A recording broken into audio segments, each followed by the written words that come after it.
Alors on va reprendre un petit peu avec Freud. Il en avait défini deux, en gros. La jouissance phallique et la jouissance féminine du corps.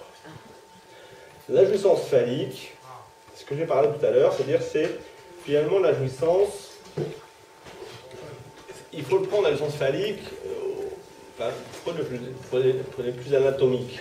Mais je préfère quand même la version de Lacan qui prend le phallus comme l'objet qui comble. Hein. Non, pas dans ce sens-là. Pas dans ce sens-là. L'objet qui comble le manque. Ce qui... Symbolique alors. Symbolique, totalement dans le symbolique.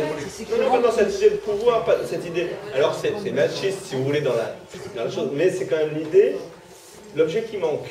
C'est très symbolique. Hein. Bon, Freud était plus anatomiste, mais bon. Bref, mais c'est une autre époque aussi, puis bon, il faut faire avancer les choses. Hein. Bon. En tout cas, la jouissance phallique, alors on va le prendre quand même sur le côté, avec Freud quand même, du père, parce que du côté de l'interdit, etc. Et c'est vraiment cette jouissance vis-à-vis de l'autre. Donc la jouissance de l'autre, hein, l'autre d'abord heureux, de toute façon que vous voulez, hein. La jouissance vis-à-vis de l'interdit, c'est interdit, mais c'est trop bon. Hein, trop bon parce que c'est interdit. Le péché, c'est quand même bon. Hein, il y a culpa, il y a culpa, il y a culpa. J'aime bien ça. Et par exemple, la jouissance aussi dans le langage. C'est une chose à l'autre, parce que pourquoi je parle depuis une heure? Parce que ça me fait jouir, sinon j'arrêterai de parler. Et de l'autre côté, il avait donc, et il y a une jouissance qui reste, alors la jouissance de l'orgasme, hein, la jouissance du corps féminin.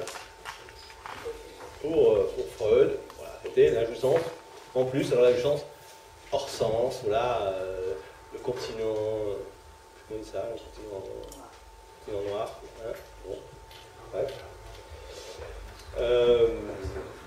Pour le tout dernier Lacan, la jouissance du corps est partagée par tout le monde. Et tous on a cette jouissance du corps, il appelait ça la jouissance réelle, c'est-à-dire la jouissance qui n'est plus du tout associée à du symbolique, c'est-à-dire à la parole, à l'autre, plutôt associée à un interdit, plutôt associée, c'est la jouissance brute, physique, on va dire du corps, c'est bien, parce que dire qu'on n'explique pas. Ça me plaît. Voilà. Elle est de l'ordre de la sensation. De l'ordre de la sensation, de l'ordre de la pulsion, de l'ordre de... Mais hors sens. Voilà, une pulsion, une jouissance qui est là. Je me mets au soleil. Elle est psychophysiologique à la fois. Psychologique et physiologique. Mais on est aussi, malheureusement, bon, c'est difficile de partager vraiment. Je vais me couper la tête et voir ce qu'il nous reste, mais bon.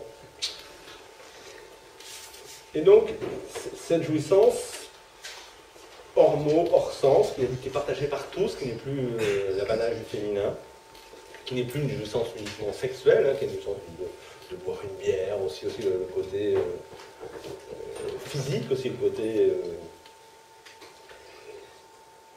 il a appelé ça la jouissance réelle.